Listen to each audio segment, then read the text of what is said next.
Welcome to the most important monetary policy debate of the year. Should inflation targeting framework be renewed for a further 5 years? Why this question now? Well, a just published Reserve Bank of India paper argues that according to a model constructed by the central bank's research team, India's trend inflation, long-term inflation, since 2014 has been between 4.1 and 4.3% if you remove all the fluctuations. This, of course, until COVID struck. Now, the paper concludes that the MPC should therefore continue to target an inflation of 4% because that is India's long-term inflation. Their argument being, if it ain't broke, why fix it? 4% is the long-term inflation. That is exactly what the MPC should target. Now, why am I taking this paper as so important? It is not any RBI paper. The author of this paper, one of the authors, is Michael Patra, who is a Reserve Bank of India Deputy Governor, member of the Monetary Policy Committee, a voting member, and he was also a member of the Urjit Patel Committee, which had originally recommended this inflation targeting, that RBI should become an inflation targeting central bank. It had also recommended that RBI should target an inflation of 4% plus or minus 2%. So this Michael Patra saying that 4% is a good target can only mean that RBI itself as a whole wants inflation targeting to continue at 4%. Now, secondly, importantly, the monetary policy framework, which I just spoke about, the Urjit Patel framework, is coming up for review in March 2021. It came into existence in 2016 for a 5-year period. March 2021, it is going to be reviewed and renewed or tweaked. That is why this paper becomes important, because it gives the impression that RBI wants the entire framework renewed in toto. That is why this decision is going to have a bearing on monetary policy making for the next 5 years. It triggers several questions. Before you renew it lock, stock and barrel, we have to answer these questions. Has inflation targeting succeeded? Second, is 4% plus or minus 2% the correct target? Should growth be added as a target? Should it be only inflation targeting? As well, a more general question, how else can this model be tweaked? Now, to answer all these questions, I have with me by far the most well-rounded panel. I have with me Anant Narayan, a former bond dealer and now an academic who teaches finance and who has written on this issue of inflation targeting.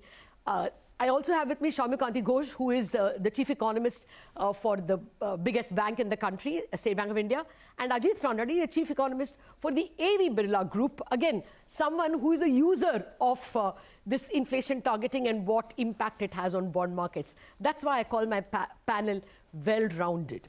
Okay, let me begin. Gentlemen, thank you very much for joining me. Soumya, first to you, am I reading this paper correctly? Will you also say that having read this working paper, it looks like Reserve Bank wants to continue the same monetary policy framework, lock, stock and barrel?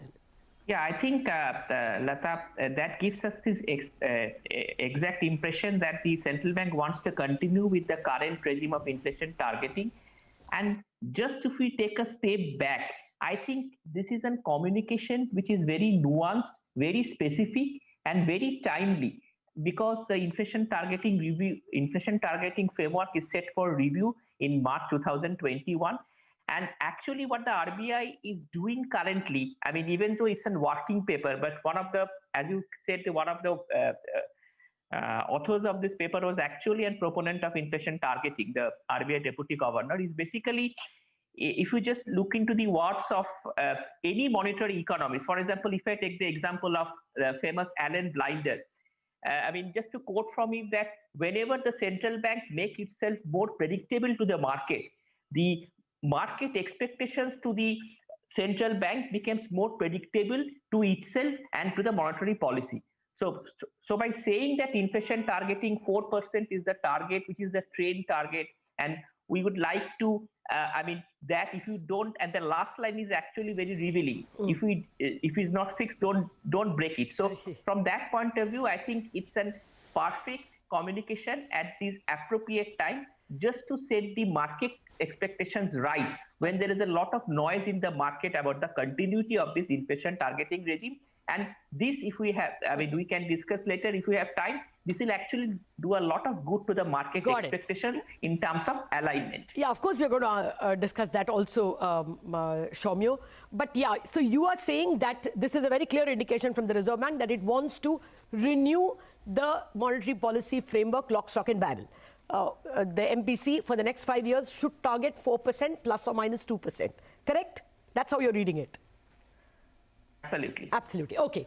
Now, therefore, if that is the consensus, and Ajit, I want to know whether you also agree. But the second question, therefore, if you agree, has it worked? Do you think this is the right thing to be renewed, Ajit?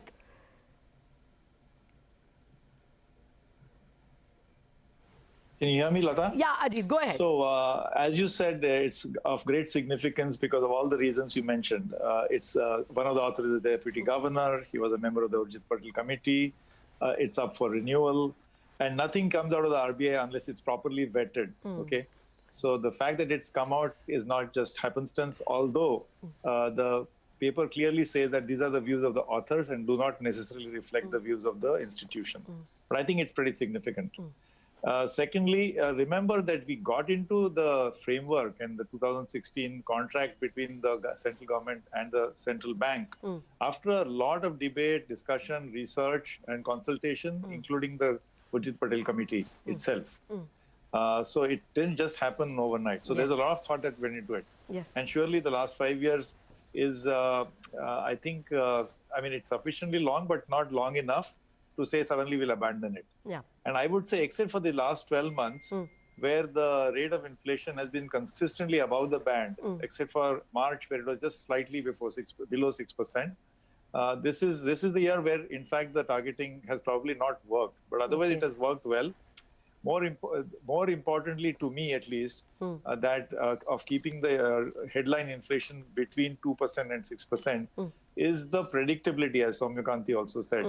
That we want predictability, stability and transparency in monetary policy making, and giving this mandate was part of that. Okay. I must also say that this has come to India after many other developed and developing countries decided to adopt some form of inflation targeting. They may have decided to target different inflation rates, perhaps an index, perhaps not headline but core inflation, and so on. But it has come to India after many countries have done it. And it has been seen that for emerging markets, that is developing countries like India, on balance, I mean, where a huge part of the population, huge part of the workforce is credit constrained, which means that their decisions are somewhat insensitive to interest rate movement, but much more sensitive to inflation, impact of inflation. For developing countries, in general, inflation targeting is welfare enhancing. It enhances consumer welfare. So I think in light of that, I think it makes sense to continue. Of course, the central bank is still accountable and should answer for this fact that in the last 12 months, why was it not able to keep it under other band? Okay. And the contract says, the law says that it has to write a letter to Parliament. Yes. Perhaps appear before a parliamentary standing committee to explain. So that part remains. But I think I would strongly support that an inflation targeting regime. Fair And point. by the way, it's not inflation targeting, it's flexible inflation targeting. Got that. That Got that. regime still makes sense for India because India is a developing country. Okay. And on balance, this kind of a mandate does enhance consumer welfare. Okay. And No, just Ajit, to one keep minute. in mind Ajit, that 1 minute. Ajit, I'll come back Yes. to you because let me get Anand in as well and then come for the next round of questions. We've got two conclusions at least. Both of you agree that this is an endorsement that RBI wants 4% plus or minus 2% to continue. And Ajit has strongly endorsed that inflation targeting works, adds to welfare in a developing country. Now, Anand is the one person who has written chapter and verse on this. And Anand, your main criticism is that one, it is too simplistic. And two, inflation has not remained where it is because of inflation targeting. So, no, first explain, I mean, what are your key objections to the framework? Okay, Lata, I'm going to step back a little bit. First, what is due for renewal in March 2021 is not the entire framework of flexible inflation targeting. It's merely the notification given by the government, which is that 4% is what you need to target. with a range of plus or minus 2%, so 2 to 6%. That notification has to be renewed. Okay. It's not the entire framework up for renewal. All right. Framework, if it has to be renewed, will require a separate act of parliament to be changed, or this act itself to be changed. Okay, Yeah. thanks. So, which is why this paper that RBI has come out with does not talk about whether flexible inflation targeting works or not. It only talks about why 4% is the right number to target. So, let's keep that at one point. Second, look, yes, I'm not a great fan of flexible inflation targeting, but even I will grant some of the positives it has brought about. First, it has brought about credibility. When I speak to global investors, they like the credibility and the predictability, as Ajit and Soumya said, of flexible inflation targeting. Second, it has kept the government out of the RBI's hair. The past issues that we had about government leaning towards one way or the other, under a rule-based scenario like this, it becomes a lot more easier. And there's a third positive angle, which is that the carrot and stick that the FIT provides to the government, that, listen, you keep inflation and the financial stability under check, and I'll give you lower interest rates, has worked very well. The fact that food inflation, we can argue right or wrongly, has been kept under control, I think owes a lot towards flexible inflation targeting as well. So these are the positive points. Now, where is my issue? As you rightly mentioned, I do have issues with it. Look, I don't have a problem with targeting 2 to 6% as the sole target for RBI or MPC. I think it brings a lot of credibility if you have one target and say 2 to 6%. My problem is with the simplicity of the tools that the RBI Act defines for achieving that target. RBI Act is very, very clear, Lata. It says 2 to 6% by use of repo rate. Okay. Now, if the RBI and MPC were following this, as Ajit said, for the last 12 months, we would be hiking repo rate, we would be keeping liquidity tight, and we would be having a tightening stance going forward. Instead, what are we doing? We are doing a whole bunch of different things, different from what the purists would ask for. And that underscores the problems with the tools that have been given to the MPC and RBI to control inflation. And I'll quickly add one point here, Lata. Look, the simplistic rule given is, if you hike interest rates, policy repo rate that too, inflation can be controlled. My point is, today's climate tells you the opposite can happen. Today, if you actually hike interest rates, short-term interest rates, anyway, your credit offtake is very, very low, 5.7%. That will not change at all. That will not change money supply. Fiscal deficit is high, that will remain as it is. Instead, you might actually get in more FX inflows if you hike short-term interest rates.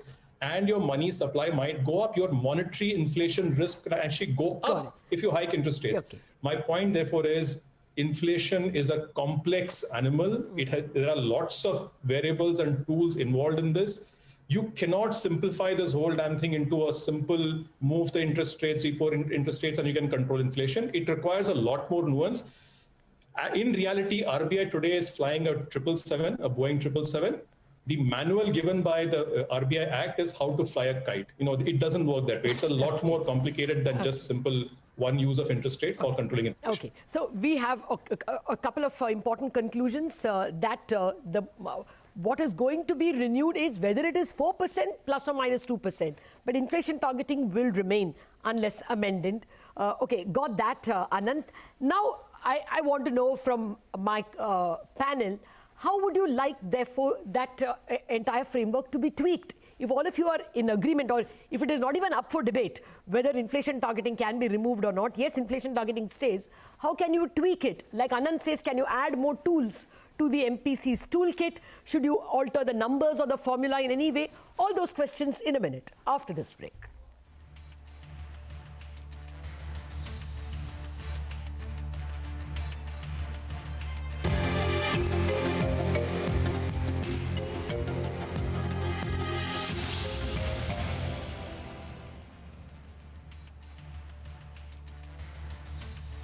Welcome back to what I call the most important monetary policy debate of our times. Should the inflation targeting framework asking the MPC to target a CPI of 4% plus or minus 2% be continued for the next 5 years? My panelists, Soumyakanti Ghosh, Ajit Ranade and Anant Narayan, do believe that inflation targeting should continue, but, and that is not even up for question. It is this 4% plus or minus 2% that is for question, as Anant pointed out. Now, should we change that in any fashion? Should we tweak it? Well, Soumya, let me start with you again. What's your sense? In toto, renew the act, or should you want to change the language in some fashion or change the tools? As Anand says, only repo rate is given to MPC.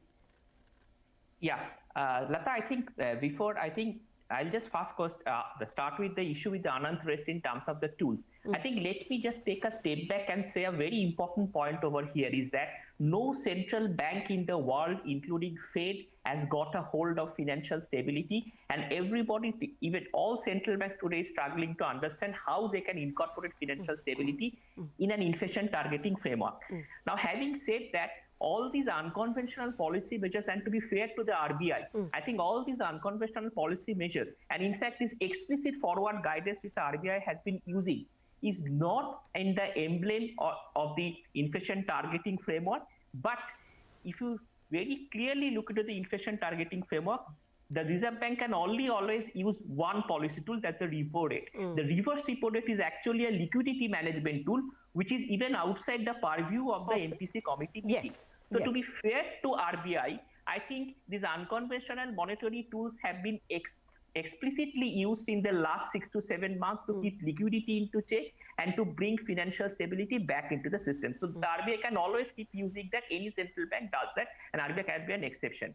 But the second important point which I'd like to say is that we must appreciate that while keeping this range possibly in the same one of 2 to 6%, we must appreciate the use of the word flexible inflation targeting. If you take the example of Reserve Bank of Australia, they have been successfully doing this exercise for the last 25 years by always looking at the rate through the cycle, which the Reserve Bank has been doing for the last 6 to 7 months. So as long as you follow this principle of inflation targeting through the cycle, I think and use unconventional monetary policy tools more as a liquidity policy, which cannot be incorporated in an RBI, the inflation MPC framework by law. MPC framework by law. I think we are fine with this regime because it also addresses growth in that manner. Okay, good. I take your point. So your endorsement is let us continue with it and let the Reserve Bank have the bevy of tools to manage day-to-day operations. Let the Monetary Policy Committee have just one goal, inflation, and one tool, repo. It's working fine with the other complex being used by the Reserve Bank. Ajit, what would be your take? Leave well alone? Lata, as the article, the paper itself says, if it ain't broke, don't fix it. So I'm not sure if it's really broke. Firstly, we must have the full force of the law. So I think we must require the RBI, as per the Act, to explain the performance of last 12 months. So that, I think that step is an important step. We should explain why is it that it went consistently above 6%. Secondly, we must recognize the limitation, I think, which has already been referred to by both Anant and Soumyakanti, that is, that you have taken away goal independence. That means you have told the MPC your goal is inflation targeting, but you have also taken away instrumental independence. You can't have both. You can't shackle them both ways. If you take away, in the earlier regime before inflation targeting, you had goal independence. That means in the good old days of Dr. Reddy and others, we had this flexible indicator approach where you targeted growth, employment, credit offtake, inflation, financial stability, so multiple indicator approach. So you had a flexible goals and then, of course, flexible tools. What has happened now is we have gone to the other extreme. Of course, the MPC, as I said, there's enough research now that inflation targeting helps in developing countries, but you also taken away instrumental independence. You should give them more instruments. You should give them not only the repo rate, more instruments should be available to the MPC so that they have a much better chance of attaining that flexible target. That's, I think, important. And that can be re-examined.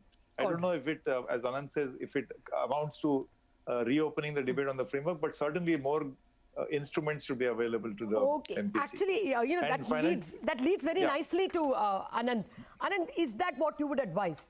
That the MPC be given more tools or differently constituted? What? So Lata, I'm going to break it up into two parts. First, for now, I would continue with things the way they are. Okay, much as it pains me to say this because I'm not a fan of the current framework. Given the amount of fires we are already fighting at multiple fronts, the last thing we want is more confusion about this framework. As Ajit and Shomo say, it's working well. Actually, we are not following the framework, but everybody thinks they're following the framework. We are all very happy. Let's go on with it. No problem. Okay. But the larger debate. So I'll tell you why a debate is required. look at what the RBI has done over the last 9 months since COVID hit us, right? As I mentioned earlier, repo rate is, or rather the overnight rate is below the reverse repo rate, and not just the overnight rate, even CP rate, CD rates, etc. Right? You have 6 lakh crores of excess liquidity going in the system. You have LTROs, TLTROs being done. You have OMOs being done. You have Operation Twist being done. 3.4 lakh crores of long tenor bonds have been bought by the RBI. All at a time when inflation is above 6% for the last 12 months. Yes. Inflation is 6.86% last 12 months, and you've got accommodative stance. So look, and they've also done things on the FX, they've done things on HTM, macroprudential norms, a whole bunch of things. Now, this tells you the nature of the complexity of the animal. And by the way, most of us will agree with what RBI has done. Yes. I think it's been the right set of steps. And as Shomo said, under very difficult circumstances, they've done a great job, right? It's a complex bevy of choices they've had to make. Now, the point is, it only underscores how weak our framework as defined in the RBI Act is, which is thou shalt tinker around with the repo rate and take it up in case inflation goes. So to carry forward Ajit's point, you want the MPC to have more tools? Very quickly, Lata, it's the following, right? Yeah. Interest rates are important for inflation, especially if there is monetary inflation going around, okay? But the point is, the moment you tinker with interest rates, which, as Ajit said, is not just overnight, it's also the entire yield curve, which is bond operations, etc. The moment you tinker with interest rates, you also impact the FX market. Yes. There is the impossible trinity. Yeah. Interest rates do impact FX markets. So you have to take that into cognizance. Sure. I would go a step further. It would probably impacts the investment climate, job creation. Sure. It probably impacts asset prices. A whole bunch of things are touched the moment you touch interest rates, which means you need more tools, because if you're hitting 4 or 5 indicators, one tool is not enough. You need 4 or 5 tools, and these have to be seen in totality. Now, in the way it happens in the US, Lata, you have an FOMC, which is an open market committee, which looks at a whole bunch of things. It looks at QE, it looks at what do I do in terms of junk bond purchases, a whole bunch of things, and it sees it in totality. The reality is we cannot simplify this into let's ignore all the other variables, only look at inflation and repo rate. So I would agree with Ajit. I think a debate is definitely required, which gives us a better framework telling us, listen, these are the main object remains inflation. Let's keep it at that. No problem. 2 to 6% is fine. Okay. But the moment you're trying to tinker with that, you hit the other following measures, which means you need more tools and you have to see things all put together. Okay. And then one last point, Lata, if you don't do this, if you leave it to, 2020 was an aberration and therefore we ignored inflation targeting and allowed rates to be cut at a time when inflation was high, you've let the genie out of the box, which means we are going back to the, de facto to a situation where we can have flexible, do what you want kind of a policy. It's important you bed that and put a proper framework with a debate. It can take a couple of years also, but I'm saying let's have the debate. Sure. Thank you very much. I'm out of time. But to quickly summarize, our panel agrees that inflation targeting is the way to go. Not that it was up for review anyway. It was the 4% plus or minus 2, which was up for discussion. All three of them want that also to continue. But Ajit and Anant, and I would assume that Shoumya may agree, want the MPC perhaps to have more instruments. At the moment, it only has a repo rate instrument. Maybe it should be invested with more instruments. Now, this can be dangerous because it may create a rival group. Here's one RBI which on a day by day, minute by minute, hour by hour is managing FX rates and bond yields. And then you create another MPC which has all the same powers. You may have a problem. But that gives me another advantage. It gives me another topic for discussion. Next time we meet, we are going to discuss whether the MPC should be given more instruments. That debate for another day. Thank you very much for joining me in this discussion.